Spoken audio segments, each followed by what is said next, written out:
Olá, pessoal, boa noite. Deixa eu chamar aqui. Peraí. Estou chamando aqui o Rodrigo para estar na live com a gente. Boa noite. E Olá, e aí, tudo bem? tudo bem, e você? Tudo bem, Lud? Beleza. Tentando enquadrar, Show! enquadrar minha cabeça aqui, que a minha cabeça é meio grande, sabe? Às vezes o Mas espaço tá não ótimo dá. o programa. E aí, beleza? Tudo bem? Como é que estão as coisas por aí? Tudo jóia. E você? Todos quarentenados? Pois é, né? A gente tem que continuar isolado aqui, firme e forte, né? E continuar pesquisando, estudando à medida do possível, né? Sem muita prática atualmente, Sim, né?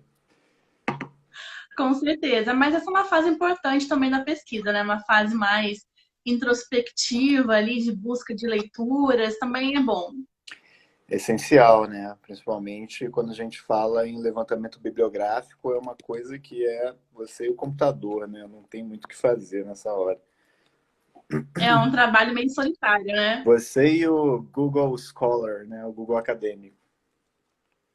Ou o Sci-Hub também, né? Aí para no mercado Não, negro e o dos Sci-Hub, artigos. né? E o Sci-Hub, né? Sem o Sci-Hub, quem somos nós? Né? Com certeza. Acho que a gente pode esperar o pessoal Vamos ir esperar o entrando antes pessoal tá de entrando. iniciar. Sim, claro.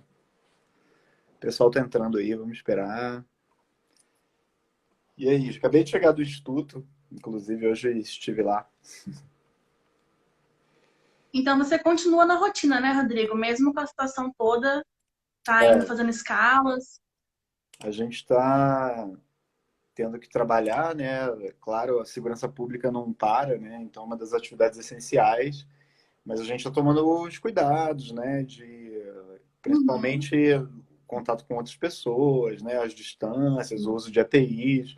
A gente está respeitando tudo isso que a gente sabe que é necessário, né? Num período como esse, assim, a gente sabe que funciona, né? E a gente ainda bem que conseguimos ter EPIs suficientes, né? As Com máscaras certeza. N95, né? E, enfim, Muito bom. então a gente tem adotado bastante os EPIs aí. Excelente. Pessoal, vocês estão ouvindo bem a gente? Como é que tá aí o áudio? Tudo certo? Fala aí pra mim aqui, comenta tá ok o som, pra gente ter uma noção direitinho antes de iniciar aqui, falando loucamente.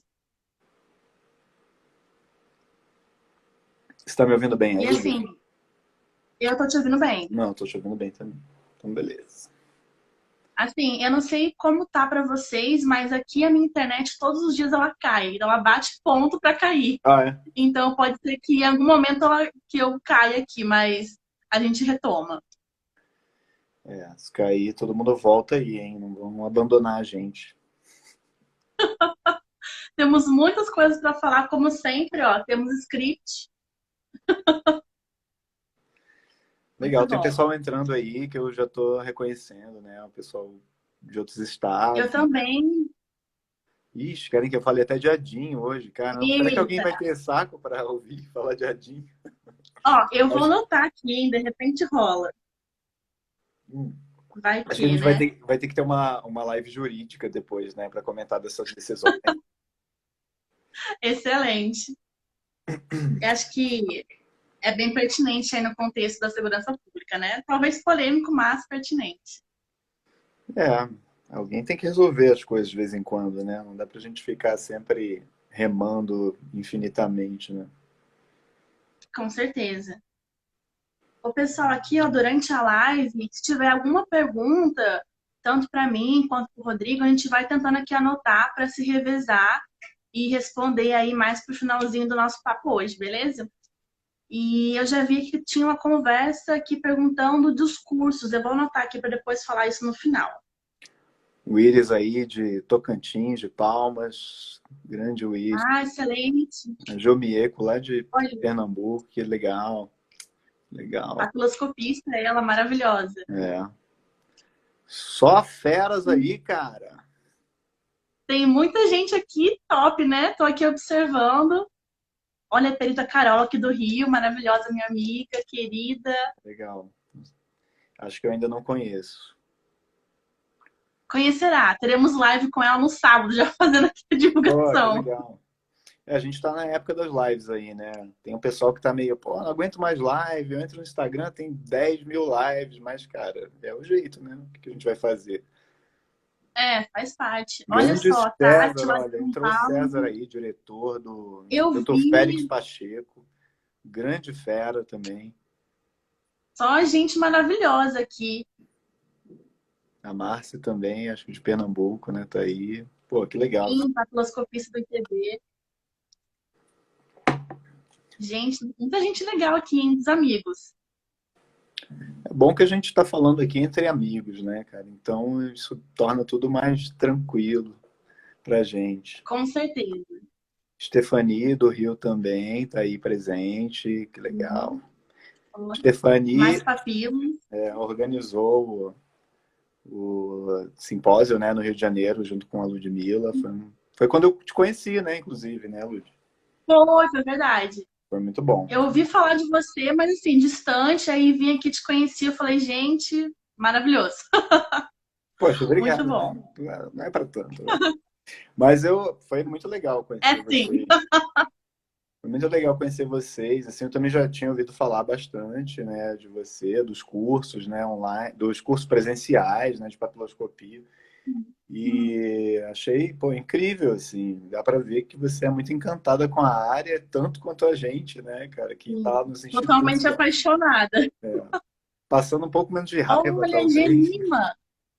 Gemima tá na área, caramba. Olha, Gemima entrou, cara. Olha só que maneiro. vou ter que tomar cuidado com o que eu vou falar aqui, cara, porque ela foi minha chefe, entende? Eu não posso falar qualquer Ó, coisa, que senão ela puxa minha orelha, até hoje.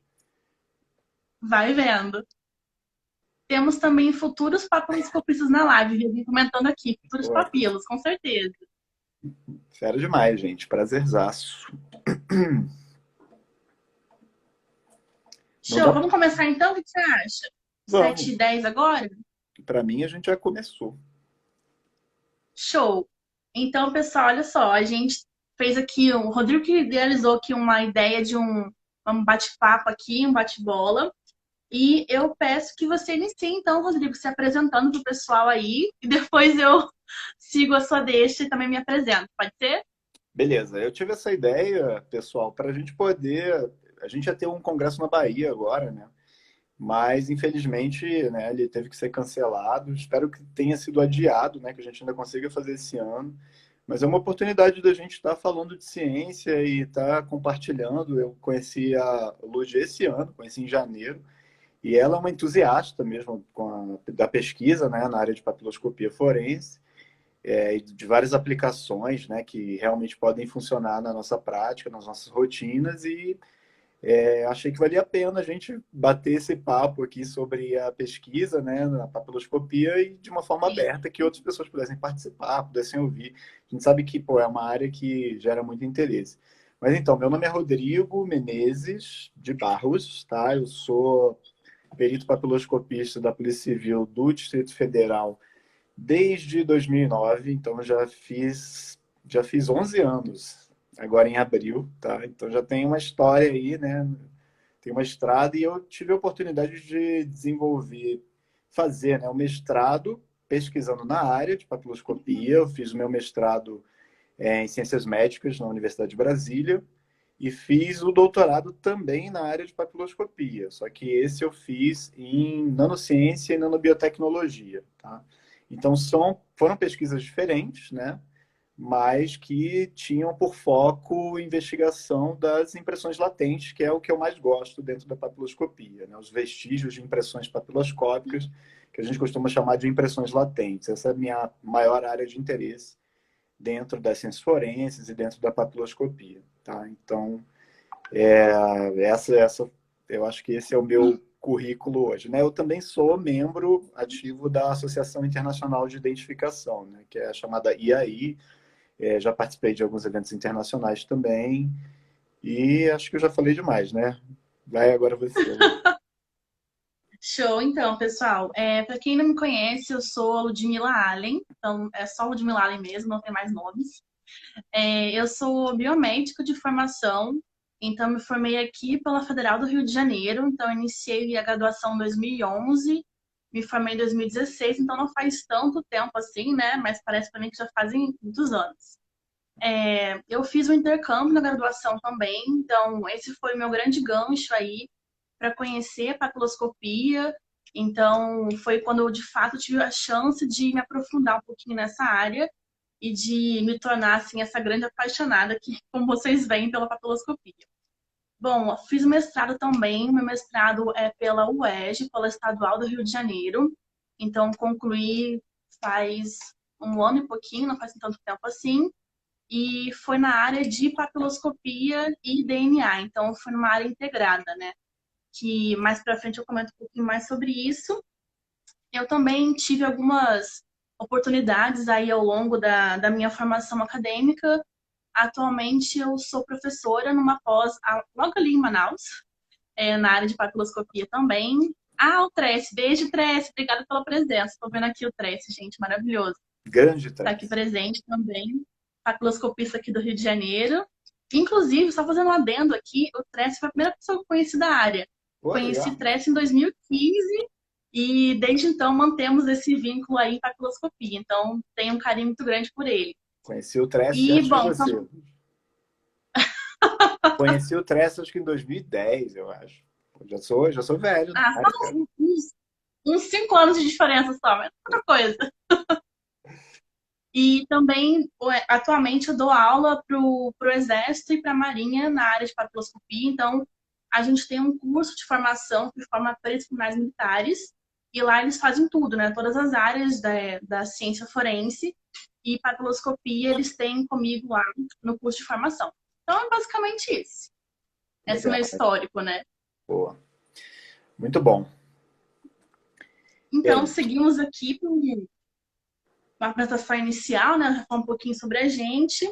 Só para a gente entender aqui, quem está assistindo a gente já são profissionais e também tem pessoal na graduação. Se tiver alguém aí na graduação, pode jogar aqui, para a gente poder ir se conhecendo e tornando a conversa um pouquinho mais próxima, né? É. Deixa eu ver Beleza, aqui. então eu acho que nem todo mundo conhece a gente, né? Talvez seja a primeira vez para alguns, né? Mas Sim, a gente pode se definir como pesquisadores, né? Na área de patoloscopia sim. forense, tá? Então, tanto eu quanto a Ludmila desenvolvemos pesquisa, né? Temos ajudado a ampliar o conhecimento, né? Na área de papiloscopia, entendendo a papiloscopia aqui como o estudo das impressões digitais, tá? Então, a gente poderia falar de várias outras áreas forenses, né? Que a gente também tem alguns conhecimentos, mas hoje a gente optou por restringir, né? Por ir para uma área bem específica, são as pesquisas com as impressões digitais. Então, eu trabalho no Instituto de Identificação, né, da Polícia Civil do Distrito Federal. Participei de alguns casos aí, até de repercussão nacional, né? Ano passado a gente teve um tribunal do júri, né, daquele caso da 113 Sul, que muita gente ficou muito curiosa para saber, né? Uhum. Então teve isso também, teve uma repercussão bem grande esse caso. Volta e meia, né, a gente tem casos com grande repercussão nacional.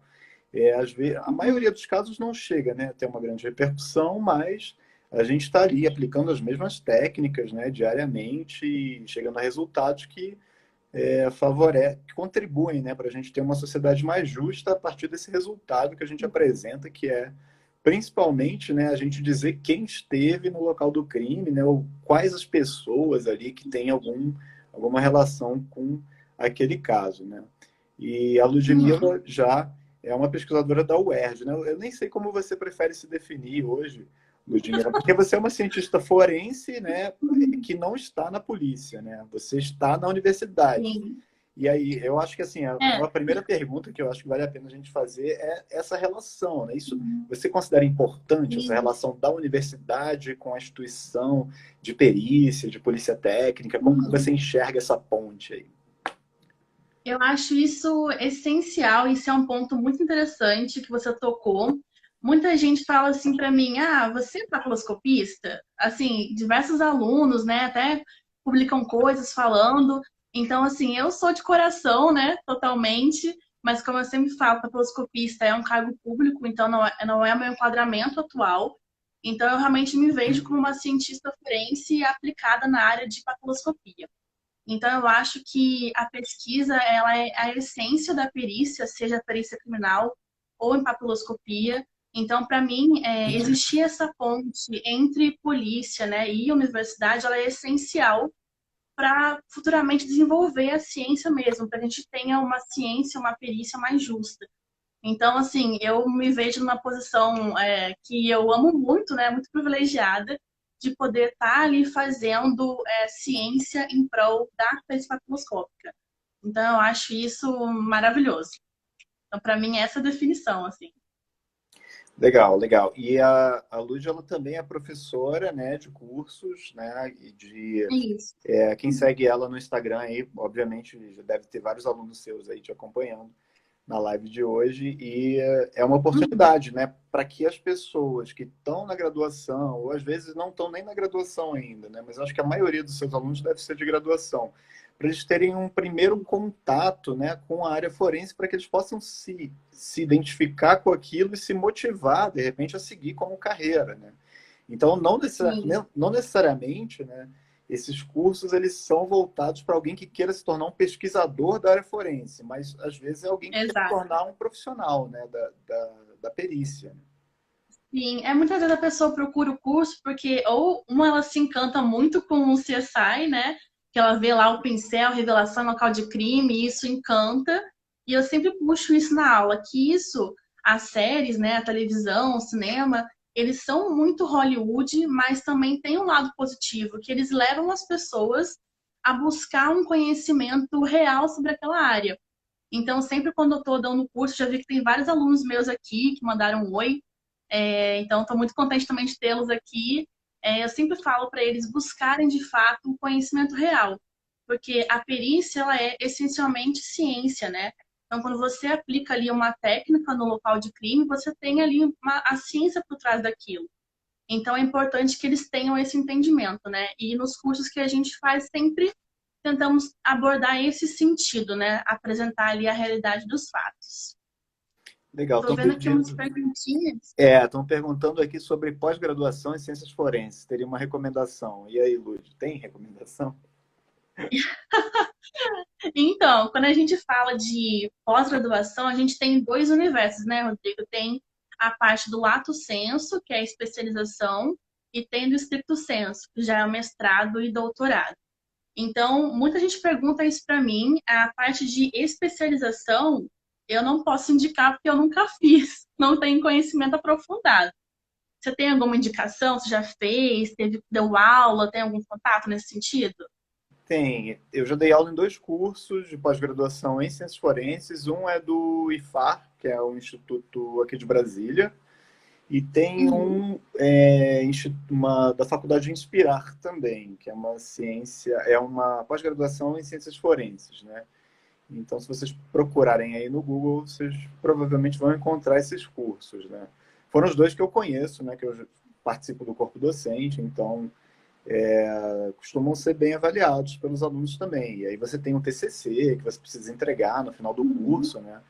E eu também oriento, né, esses trabalhos. Normalmente são revisões, né, de literatura. É difícil Sim. você pensar em botar a mão na massa, né, durante um curso de especialização. Você não tem muito tempo assim para coletar dado, né? Então, normalmente são trabalhos de revisão de literatura mesmo, que é necessário, né?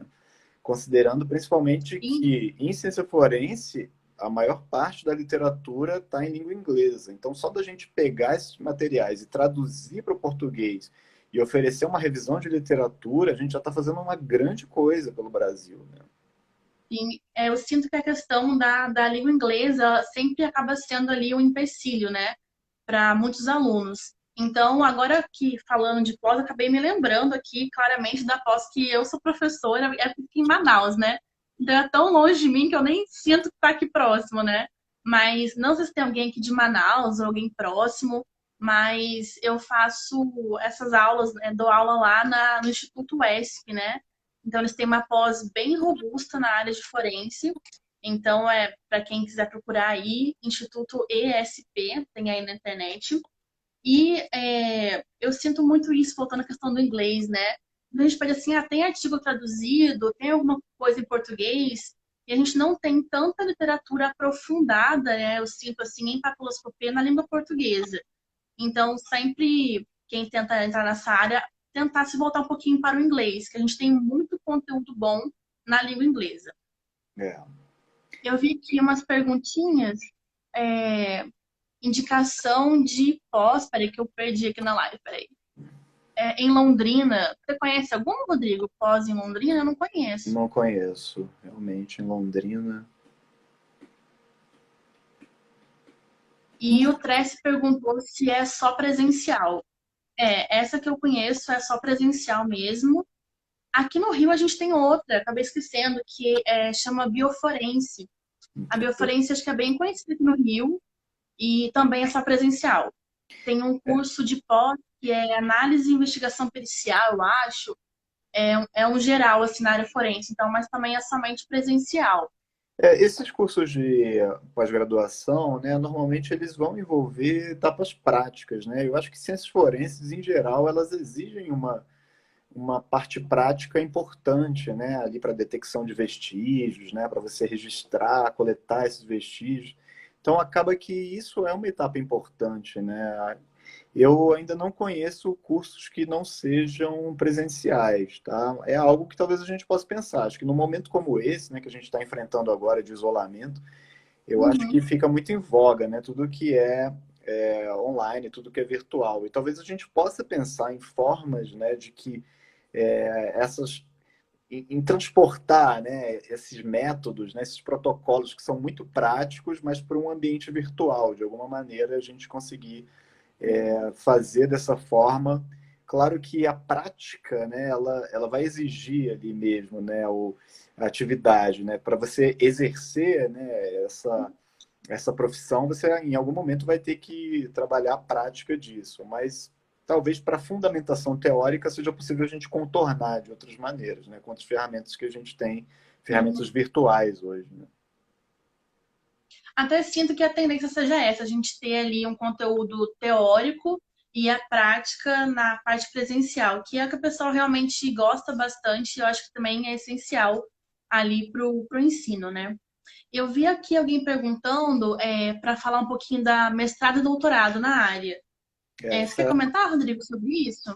esse é até um dos tópicos aqui que a gente tinha definido para comentar É, hoje. Eu vou começar falando de sim. Brasília, porque a gente deu um pontapé inicial, né, junto com a Universidade de Brasília e a professora Selma Kickelhaus, da Faculdade de Medicina, ela abriu as portas mesmo do laboratório dela para os papiloscopistas, né? Então a gente começou fazendo alguns cursos de extensão, né, para que se estudasse a anatomia do tegumento, né, da pele espessa, e inclusive tem colegas dos estados que se inscreveram e participaram. A gente fez um curso em parceria com a FENAP, que é a Federação Nacional dos Peritos Oficiais em Identificação, e vários colegas tiveram a oportunidade de vir ao UNB e fazer esse curso. Eu acho que foi muito proveitoso. E daí a gente começou a perceber que era possível fazer uma linha de pesquisa nessa área, né? Então, a gente tem Uhum. uma linha de morfologia aplicada às ciências forenses dentro da Faculdade de Medicina da Universidade de Brasília, que é onde eu fiz meu mestrado. Uma colega minha, Leila Mizokami, também fez o mestrado, comparando as cristas de fricção e as papilas dérmicas de cadáveres, né? Então ela comparava esses tecidos, né? Da epiderme e da derme, né? Uma pesquisa que foi bem interessante, principalmente considerando que necro são pouquíssimas referências, né? Mesmo no ambiente internacional, você tem poucas referências de necro, né? Poucos estudos, poucas Uhum. pesquisas sobre isso. É uma das áreas carentes mesmo de pesquisas científicas. E então existe essa linha e eu no doutorado trabalhei na parte de nanociência. Então essa pós-graduação em nanociência e nanobiotecnologia, principalmente para o desenvolvimento de nanopartículas, né, para a revelação de impressões digitais e para outras possíveis análises e interpretações dos vestígios, a gente conseguiu encontrar um campo bem fértil assim para pesquisas, né? Eu sei que a gente tem também nessa área o Marco Antônio, né, da Polícia Federal, Marco Antônio de Souza, que inclusive ele está liderando um grupo de pesquisa que já foi certificado pelo CNPq, eu acho que foi ontem, inclusive, essa certificação. Né? Grupo de pesquisa formado agora em 2020, tá? Que conta com pesquisadores de universidade, com alguns peritos papiloscopistas, da Polícia Civil, de polícias federais, da Polícia Federal também, e é bem multidisciplinar. Então, quem quiser conhecer o grupo, se chama Papiloscopia Forense, né? Está certificado no CNPq, na plataforma. E lá a Que gente maravilhoso! é muito legal, vale a pena, Lud, você conhecer também, de repente você participar do grupo, tá? Então, o grupo está aberto para quem tem interesse em desenvolver Uhum. mestrado, doutorado na área de papiloscopia. É um grupo que já está bem rico assim de pesquisadores. E ele, inclusive, eu conversei com ele hoje e ele falou de uma pesquisa na UNB, se eu não me engano, no Instituto de Química, já para avaliar a temporalidade das impressões digitais com base em características químicas. Né? Isso já faz parte também de uma das linhas Uhum. de pesquisa desse grupo. Então está bem interessante, a gente está vendo a coisa avançando. Né? No Espírito Santo a gente tem o Uhum. Carlos Girelli, né? Que desenvolve Sim, sim. pesquisas no Instituto de Física também, tem um laboratório em que ele desenvolve essas pesquisas, acho que até já orientou, né, Uhum. outros pesquisadores também na área, e são as pessoas que eu tenho mais contato, né, então, principalmente essa ponte, agora o Rio de Janeiro também, né, então Brasília, Espírito Santo, Rio de Janeiro, é onde eu acho que a gente tem conseguido avançar e, de fato, produzir conhecimento, publicar trabalhos em periódicos de maior impacto, né, Eu e acho que a tendência é essa, né? É a gente começar a se unir em prol da papiloscopia, né? Então, você falou desse grupo de pesquisa, esse grupo, ele é na UNB ou é um grupo multinacional, que tem pessoas de vários estados? Ou ele fica ali sediado na UNB, você sabe disso? Então, a instituição do grupo é o DPF, né, que é o Departamento da Polícia Federal e a Academia Nacional Entendi. de Polícia. Então, ela que centraliza isso. Como a Polícia Federal, Certo. a gente tem profissionais em vários estados, esse grupo ele é abrangente, ele não é Uhum. restrito só ao UNB, tem pesquisadores de outros estados Entendi. também.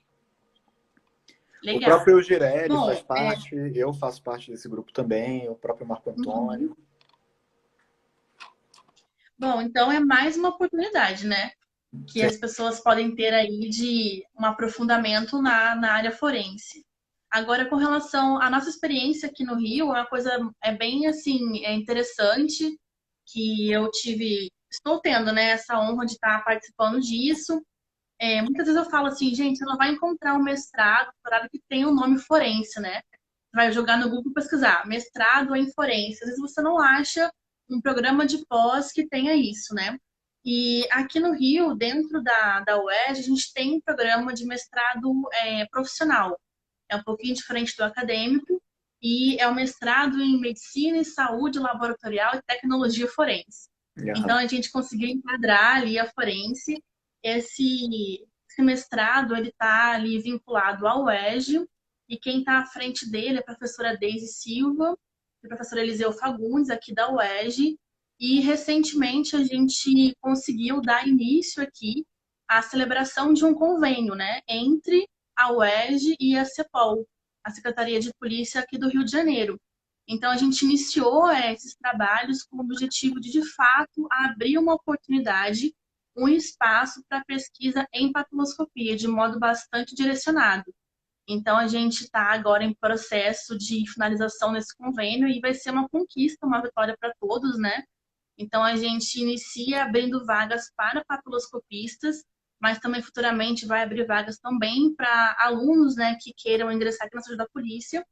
Então, a gente está nesse trâmite, agora deu uma paradinha por conta de coronavírus, mas ainda esse ano a gente acredita que saia esse convênio, né? E já temos até alguns papiloscopistas engajadíssimos aí na questão do mestrado. A gente tem algumas linhas que estão se formando, né? Você comentou sobre necro e sobre latentes, né, que você tem aí na UNB. Então, a gente também está conseguindo dar início aqui, dar segmento a uma linha em necro para tratamento de pele espessa, para identificar ali padronização, né, de metodologias para recuperar a pele espessa em diversas situações que o cadáver se encontre. E a gente também tem uma linha aí em latentes, em local de crime, focando na minha técnica preferida, que é o cenaquilato, Então a gente está tendo aí essas iniciativas, o que é bastante promissor para a papiloscopia em nível nacional mesmo, né? Será que o pessoal aí conhece a sua técnica preferida? O cianoacrilato? O que é o Não sei, cianoacrilato? vocês conhecem, gente? A minha técnica preferida da vida, que é o cianacrilato. Eu sempre posto, né, a minha bandeirinha do cianacrilato no Instagram, postando. Tem um monte de comentário que eu não vi aqui. Você tá acompanhando, Rodrigo? Eu não tô nem conseguindo acompanhar. É, eu tenho acompanhado aqui à medida do possível. A gente tem um colega que gosta muito de cianoacrilato aqui em Brasília, né? O Marco Paulino. Aí ele falou que quando ele tiver um filho, o nome do filho vai ser Luciano Acrilato. Excelente. Então, aqui tem o Papilo Vila comentando, o Paulo Vila é papiloscopista aqui do Rio de Janeiro e ele vem aí nessa vertente de estudos em cianacrilato e focando na tecnologia forense, porque esse mestrado profissional, ele visa a produção de um produto prático no final, né? Pode ser uma tecnologia, uma máquina, pode ser um manual, então ele está seguindo nessa linha aí do cianacrilato. Deixa eu ver aqui os comentários. É, aqui em Brasília a gente tem o privilégio de ter a maior câmara de cianoacrilato do mundo, Ah, né? Aqui no IDF. Inclusive, você podia vir conhecer, né? Já que você gosta tanto do cianoacrilato. Aí a gente consegue já aplicar em aceitei o veículo, né? convite, hein? A gente revela as impressões, assim, em todas as alavancas, né? As maçanetas internas dos veículos, né? Os painel, ajuste de encosto de cabeça, alavanca para movimentar banco, coisas que com pó tradicional a gente não consegue, né? E isso foi muito Sim. por conta das pesquisas também, da literatura que a gente foi buscando e vendo que era possível, né? A gente trabalhar com superfícies que, pelos métodos tradicionais de empoamento, a gente não conseguia bons resultados, sabe? E aí a gente pensou, será que dá para a gente montar uma câmara? E não tinha uma empresa que fizesse uma câmara de cianoacrilato para veículos, né? Então a gente teve que desenvolver um projeto todo do zero, né? A gente teve a parceria de uma empresa que ajudou a gente, a Eletrohospitalar, mas, cara, hoje a gente tem uma câmara super legal, assim, que tem exaustão, né? Ela tem controle de temperatura e umidade, circulação de ar, e a coisa realmente funciona, assim, é bem impressionante. Agora, não é em todos os casos, né? A gente até fala assim, É, dependendo do caso, não vale a pena você submeter o veículo ao cianoacrilato, porque é sim, super cola, né? Então, você imagina o que não pode fazer com a pintura, né? Imagina jogar super bonder na com pintura do certeza, seu carro, né? Então, tem que ser para casos mais graves, né? Aí a gente recomenda mesmo o uso. sim. O que eu gosto bastante dessa técnica, para quem não conhece, né, é que assim, a gente sabe que as impressões papiloscópicas, elas são vestígios muito frágeis, né? Então, se você pegar ali, colocar a impressão aí na sua mesa e passar o dedo em cima, a impressão vai embora. Mesma coisa em local de crime. Então, o cianacrilato, ele é uma técnica bem interessante porque ele vai fixar aquele vestígio. Então, até estava lendo ontem aqui um livro de papiloscopia dizendo que a recomendação é essa, né? Que você conserve ali o vestígio, que você fixe aquilo antes de transportar o material, porque no manejo, por mais cuidado que você tenha, pode ocorrer ali alguma perda daquele material. Então, por isso que eu acho maravilhoso. Fixou com o ciano, você vira de ponta cabeça, tá tudo certo, não tem aí tanto perigo de perder aquele vestígio. Perfeito, isso mesmo. Um detalhe que eu acho que vale a pena a gente comentar é que quando você está numa instituição de pesquisa, e aí realmente a Polícia Federal deu um passo muito importante agora com essa linha de pesquisa, né, que foi criada em papiloscopia forense, porque isso a gente observa na Suíça, a gente observa no Reino Unido, né, em alguns outros países, o quão importante é a criação de centros de pesquisa, de núcleos de pesquisa vinculados às instituições de polícia técnica, né? Então, você ter alguns profissionais da área de perícia dedicados exclusivamente à produção do conhecimento científico, alguns países perceberam que isso é essencial. E o Brasil está percebendo agora Sim, isso, né? Está percebendo que a gente consegue responder muito mais perguntas que são cotidianas para a gente se a gente efetivamente for para a pesquisa, né? Eu comentei desse caso da 113 Sul, né, que é um caso que teve repercussão nacional, mas o método que foi desenvolvido e aplicado nesse caso, ele foi desenvolvido a partir da literatura científica. Então, assim, a partir do momento que a investigação chega com uma pergunta para você, e essa pergunta pode ser, por exemplo, dá para dizer há quanto tempo uma impressão foi produzida? Quanto tempo essa impressão está na janela? Quanto tempo está na porta do armário? E aí, a partir da literatura científica, ou seja, você vai entrar lá no Google acadêmico e vai fazer pesquisas por palavras-chave em inglês, né? Porque a grande maioria dos artigos está em inglês. E aí você vai pegar esses artigos e vai começar a ler para ver se tem alguma informação ali que te ajude a montar um método. Isso é ciência forense na sua essência, né? Não é eu seguir um protocolo já estabelecido desde 1940 e vou repetir aquilo eternamente, não. A ciência ela precisa ter essa renovação, né? A gente precisa questionar velhos paradigmas e começar a encontrar novas respostas para as perguntas, né?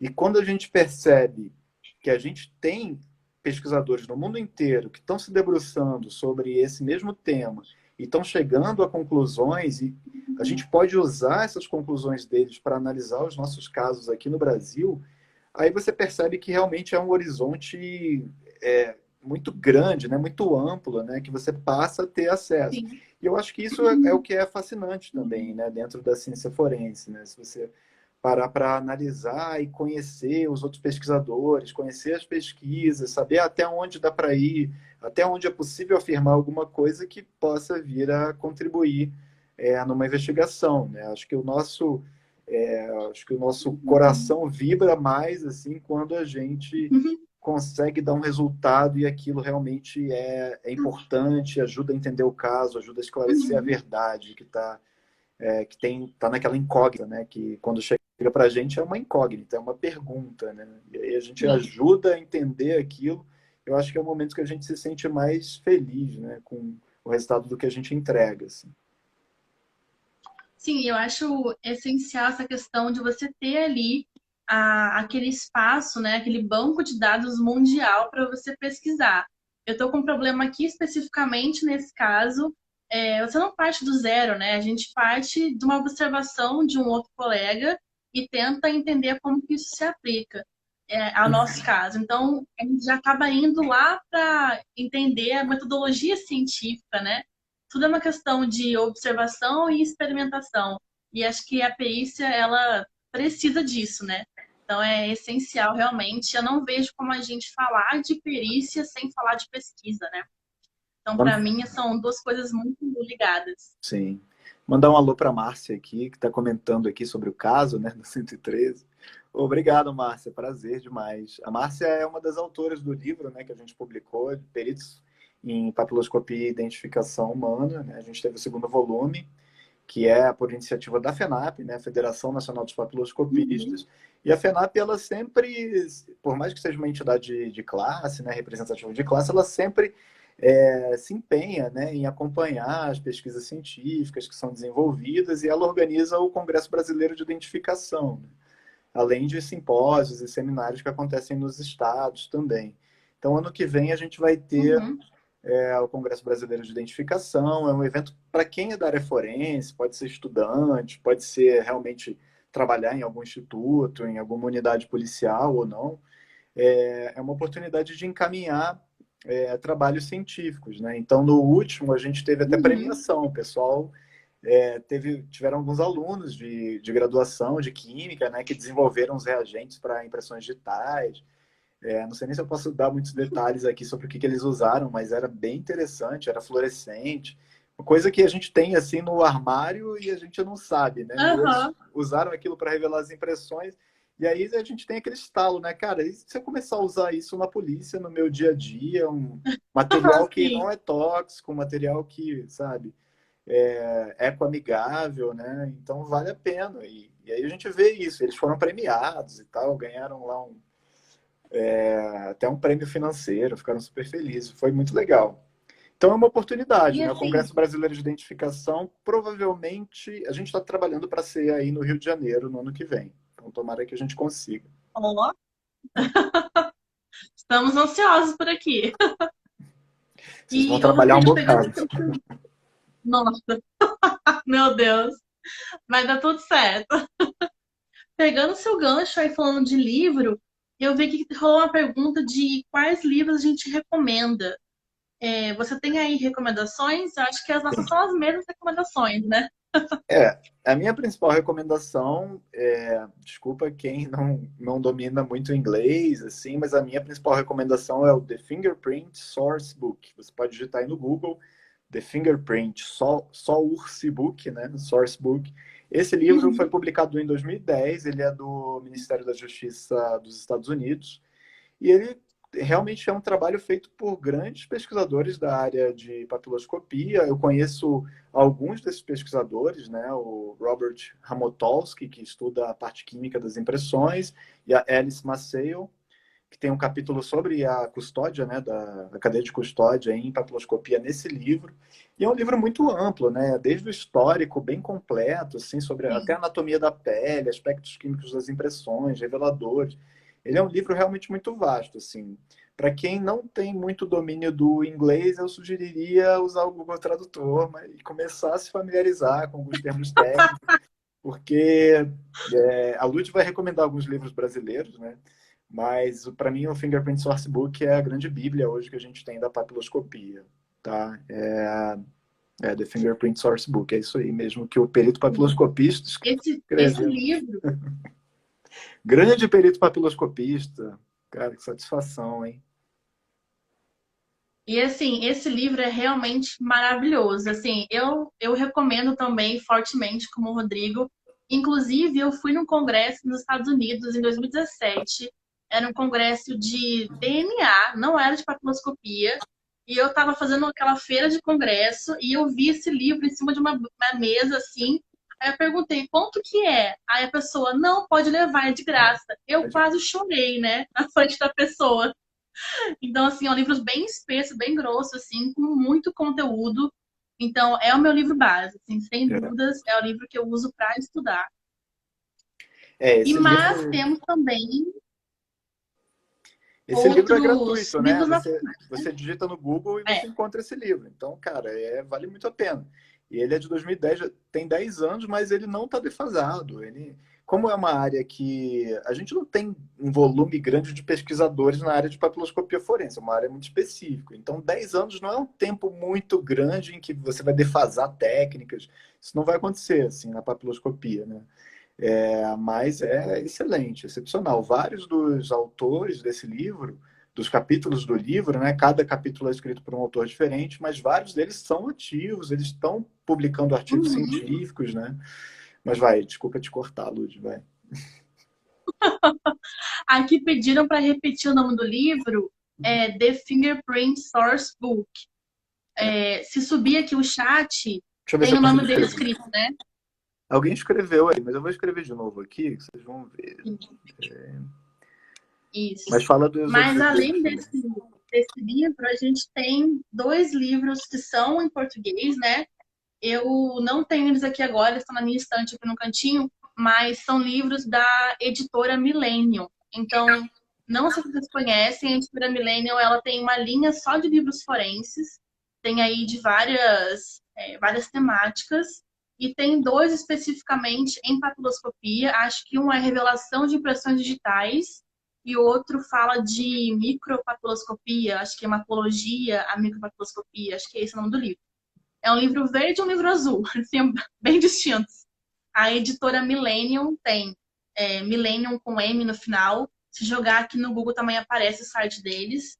É uma literatura em português, então para quem realmente tem muita dificuldade na língua inglesa, pode ser um início, né? Um início aí de estudos na área de papiloscopia. Deixa eu ver, tinha mais uma perguntinha aqui sobre revista mais Legal. adequada para publicação. Eu ia comentar sobre isso também. Peraí, que tem um comentário grande aqui sempre mesmo, mas inovações, É pesquisas, quem? É Carol comentando, certeza. papiloscopia. As outras, a papiloscopia está virando um monstro no conhecimento. Uau! Poxa, que legal, Carol. Que bom que você tem essa visão, né? Eu acho assim, talvez a gente possa comentar sobre o volume, né, de trabalhos. Como eu comentei na necro, a gente tem pouco. Eu acho que talvez dentro da papiloscopia seja uma das áreas com menor volume de publicações. Se a gente for para a área de biometria, de informática, né, associado, Sim. ou sistemas, né, de informações associados à biometria, à papiloscopia principalmente, você vai ter um grande volume de trabalhos, né? Tem revistas específicas sobre isso, né? Hoje, Sim. enfim, a gente tem grandes empresas, né, que trabalham com biometria e é um dos ramos que tem o maior volume de trabalhos. Agora, a parte de reveladores de impressões, aí você tem um volume gigantesco mesmo de trabalhos, né? A Uhum. gente tem também, eu mesmo estudei só a parte de nanopartículas, né, para revelação de impressões e eu já achei assim um volume gigantesco. Acho que a minha tese de doutorado tem umas 300 citações, assim, umas 300 referências que eu citei, né? Uhum. É a grande maioria dessa área em específico. Então, é bastante coisa até, né, para uma área forense, se você parar para pensar, é Com bastante coisa. certeza. E fora outras áreas, né? A gente tem outros trabalhos que saem da caixa também. Tem um volume de publicações também dedicadas à detecção, né, dos componentes químicos das impressões, a interpretar esses componentes, né? Sim. Tem alguns trabalhos também voltados para caracterização populacional das impressões, tipo assim, que tipos de minúcias eu tenho na população da Espanha, né? Isso é diferente da Sim. população da Argentina. Então, alguns grupos têm se dedicado para isso, e isso é muito interessante. Diz respeito até, isso influencia diretamente na questão dos pontos característicos, né? Do mínimo de pontos Sim. característicos para certificar de uma identificação. Então, tem muitos avanços acontecendo mesmo. Eu vou concordar com a Carol aí. O comentário foi grande, acho que o meu foi maior ainda, né, Carol? Desculpa aí. Pegando só esse seu gancho aí da questão de pesquisas com relação à populacional em papiloscopia, né? Eu vi esse tema primeiramente lá em Pernambuco. O pessoal de Pernambuco da polícia, papiloscopistas, tem uma jornada que todo ano acontece, né? E eu tive a chance de palestrar durante 2 anos. Esse ano não consegui palestrar, mas no próximo ano, se der certo, eu vou. E a papiloscopista Ana Tereza, ela tá com uma linha nessa área de pesquisa, tentando estudar as minúcias da população lá de Pernambuco. Eu achei aquilo fantástico. Então já tem um nicho aqui no Brasil também nessa área bem peculiar aí de pesquisa em papiloscopia. E Deixa uma eu, outra. Desculpa, deixa eu só Ah, mandar um alô para a Cristiane Mariotti. Eu acho que é Mariotti que fala, né? Ou Mariotti, não sei. Mas sim, ela é daquela revista, é uma revista nova, né? Que é da Academia Nacional de Polícia, né? Que é sim. da Polícia Federal. Revista Brasileira de Ciências Policiais, né? Ciências policiais, RBCP. perfeitamente. E é uma revista que é muito recebe, né, os trabalhos nacionais, então muito em breve ela já é, né, uma revista muito importante para a divulgação da ciência no Brasil, né, da ciência produzida no Brasil, dentro das áreas forenses, né, também. E eu acho que muito em breve né, ela vai ter um amplo reconhecimento, assim, e a gente vai Sim, considerar ela realmente como uma boa opção, né, para a gente submeter trabalhos na nossa área, tá? Já é, né, uma boa opção. Eu sei que tem vários colegas dos estados sim. encaminhando bons artigos para lá. Eu mesmo estou estudando agora encaminhar um artigo sobre cadeia de custódia na perícia papiloscópica. Pode Show. esperar aí, Cristiane, eu vou te mandar um artigo para você avaliar. Eu vi aqui um comentário, Rodrigo, perguntaram para eu falar aqui sobre a questão de exame de DNA, acho que em impressões digitais, né? A questão de não serem excludentes. Isso foi o Paulo Nogueira colocou isso, né? Desfazer este mito. Comente sobre exames de DNA e patoloscópico não serem excludentes. Eu vou comentar aqui rapidinho, bem rapidinho, porque foi o tema do meu mestrado, então, assim, eu Ótimo. adoro falar sobre esse tema. Fez a pergunta para a pessoa Então, certa. com certeza. Então, realmente, os exames não são excludentes, já para iniciar falando sobre isso, né? Então, a gente pode perfeitamente fazer o exame papiloscópico e prosseguir a fazer o exame de DNA. Isso se chama touch DNA ou DNA de toque, né? Em inglês. E já é uma área fora do Brasil que é altamente bem estabelecida. Então, a pesquisa nesse ramo iniciou nos anos 90 fora do Brasil, e muito se falou, se fez com relação a isso. E a gente iniciou um estudo extensivo sobre isso aqui no Rio de Janeiro. Então, a gente começou a estudar isso em 2013 e finalizou agora em 2019, uma primeira etapa maior, assim. Então, basicamente, o que eu fiz no mestrado que responde a essa pergunta é a gente estudar ali se existia alguma interferência dos reveladores de impressões, né, papiloscópicas com relação ao exame de DNA. Então, assim, a gente chega na cena, faz a revelação daquele vestígio. Bom, o vestígio não tá legal, não ficou bom por algum motivo, e aí você vai excluir aquilo. Em relação à papiloscopia, sim, não tem ali nenhum uso para você nesse sentido, mas existe ali a possibilidade de um exame de DNA. E mas por quê, né? Quando a gente produz ali aquela impressão tocando a superfície, você transfere para ali tanto os materiais, gordura, água, né, ali proteínas, como também células de descamação, células epiteliais que vão ter núcleo. E até alguns grupos identificam outros tipos celulares na impressão. Então você coça os olhos, passa a mão na boca, então tem ali células que são transferidas. E as células têm núcleo, então tem ali o DNA. Então, a gente conseguiu testar algumas metodologias e alguns reveladores para ver se existia essa interferência. Então, a gente testou cianacrilato, claro, testamos também pó vulcano e pó magnético para ver se existia ali algum nível de interferência em também superfícies diferentes. Eu testei papel, vidro e metal. E a gente percebeu que existe sim uma interação no sentido de você tem menos DNA disponível.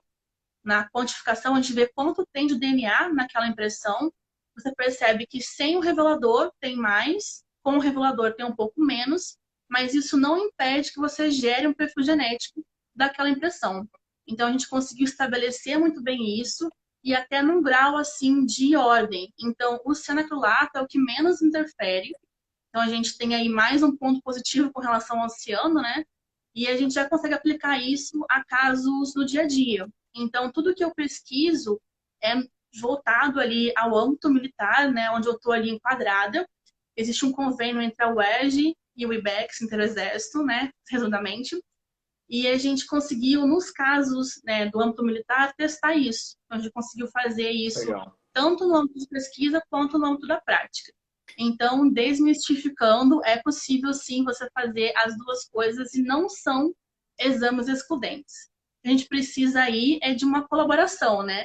Entre o pessoal que revela a impressão e o pessoal que coleta esse material para fazer o DNA. Mas fora isso, cientificamente falando, é possível. E esse Falei muito. trabalho, Lud, só para até eu tenho essa dúvida. Esse trabalho você chegou a cogitar uma publicação, submeter para alguma revista com esses seus Sim. achados? E aí? Então, o que acontece, né? Publicar é uma coisa altamente complexa, né? É difícil publicar em revistas com alto impacto. Antes de começar o meu trabalho, a gente fez um outro trabalho prévio, que era coletar o DNA da impressão latente, sem colocar nenhum revelador. Então, esse trabalho inicial não fui eu que fiz, mas eu fiquei incumbida de fazer a publicação dele. E aí eu tentei várias vezes publicar esse trabalho e durante o meu mestrado, e quando acabei o meu mestrado, eu não fiz a minha publicação. Muito embora ela esteja aqui em andamento, ainda não fiz publicação em revista internacional, que é o que a Legal. gente almeja, né? Legal, legal. Eu acho que existe mesmo um mito, né, com relação a isso, a serem técnicas opostas e excludentes, mas na verdade são métodos que podem ser complementares, né? Eu acho que isso é o mais importante para a gente, né?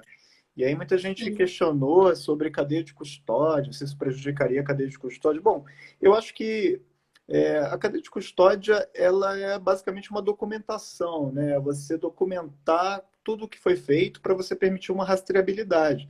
Então, o grande problema é você usar um exame que prejudique o outro, né? Então, você primeiro faz um exame que prejudica o próximo exame. Isso é que é problemático, né? Mas a documentação em si, eu não vejo um grande problema com isso. São métodos que podem ser Uhum. complementares e ajudar a esclarecer aquelas circunstâncias, né? A gente sabe que as Sim. impressões, os vestígios de impressões papiloscópicos, né, as impressões latentes, têm muito mais informação do que só aquela morfologia bidimensional ali que é usada para identificar um Sim. indivíduo, né? Minha pesquisa de doutorado, passei 4 anos detectando componente químico em impressão latente de 20 doadores diferentes, até mais, né? Acho que eu cheguei a uns 30 doadores. E eu percebi que alguns daqueles componentes químicos se repetem, né, entre pessoas diferentes e existem outros que são, parece, aparentemente, são individuais, né? Claro que eu precisaria aumentar essa Sim. amostra, pesquisar provavelmente por mais uns 4 anos para poder aumentar a amostra, mas a gente sabe que alguns desses componentes químicos eles poderiam oferecer informações, não só o DNA, né, considerando o DNA como um componente químico presente nas impressões, mas que também é usado para a finalidade da identificação, mas a gente poderia ir muito além, né? E a pesquisa vem mostrando isso para a gente, né? Então, por exemplo, eu Uhum. detectar um componente de um explosivo numa impressão digital, um veneno, alguma coisa que a pessoa usou, uma droga, o quanto isso não poderia ajudar a esclarecer as circunstâncias de um crime, né? Porque eu acho Sim. que a nossa função, enquanto cientista forense, é tentar trazer o máximo de informações à tona, né? Não é fazer um juízo de valor. Ah, não, mas isso aqui é mais importante que o outro. Não, a gente tem que tentar trazer o máximo de informações. Então eu não posso pegar o meu exame e falar, ah, eu vou fazer o meu exame porque ele é mais importante que os outros. Dane-se os outros. Não posso fazer isso, né? Eu tenho que ter esse cuidado de fazer o meu exame quando ele não prejudicar os demais, né? Eu acho que isso é o que a gente espera de um cientista forense, seja qual for o instituto, o estado que ele esteja, né? Isso é o que a gente espera, porque o cientista ele quer o máximo de informações, ele quer entender Sim. aquilo, né? Ele não pode agir querendo prejudicar o trabalho dos outros. Eu acho que é contra isso que a gente tem que lutar, assim, independente de estar na polícia, estar fora, Constantemente, né? estar na academia, enfim, isso é algo que é uma preocupação de todos nós, eu acho, né? Aqui a Ju Mieco falou que a gente vai cair daqui a pouco, vai dar 1 hora de live já. Se a gente cair, a gente pode voltar para finalizar, né? Para a gente não poder, para não encerrar assim do nada. Caso a gente caia, a gente volta. Tá, beleza. Se cair, vamos todo mundo voltar aí, hein? Pega uma cerveja e volta, que amanhã ninguém trabalha, né? Tô sabendo. É que Aqui eu ninguém vi um trabalha dia comentário da nenhum, né? Cris, Ninguém trabalha mais, né, cara? Home office. todo Amanhã, dia ó, domingo, amanhã não tem home office, não, viu, pessoal? Amanhã é todo mundo de folga. e eu vou salvar a live, pode deixar, Cresce, vou deixar salvo assim. Se eu conseguir colocar na Aqui a expertise Cris comentou uma forense. coisa interessante, ela falou assim que tem um trabalho demonstrando que a recuperação do DNA em superfície de toque é muito baixo e outras amostras são preferenciais. Então, concordo, mas o que a gente sempre vê é o não desperdiçar a possibilidade de fazer aquela coleta. Então, a gente já, eu quantifiquei na época da pesquisa do meu mestrado quanto de DNA tinha nas impressões que eu coletava. E isso corrobora com estudos fora do país também, que isso varia muito.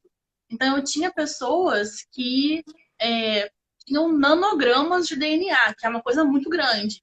Outras que tinham picogramas, 10 a menos 12 gramas de DNA. Então, realmente, isso varia muito. E o que eu achei interessante é que nas amostras reais que a gente fez, especificamente mais de armamentos, a gente conseguia perfil. Então, assim, às vezes realmente não dá, tem contaminação, várias pessoas ali, cadeia de custódia, né, no local mesmo, pegam naquilo, enfim, é um problema ali, né, real, mas é possível. Então, há muitos estudos que mostram que a quantidade é baixa, que existem outras amostras que podem ser mais interessantes, mas a gente nunca desperdiça a possibilidade.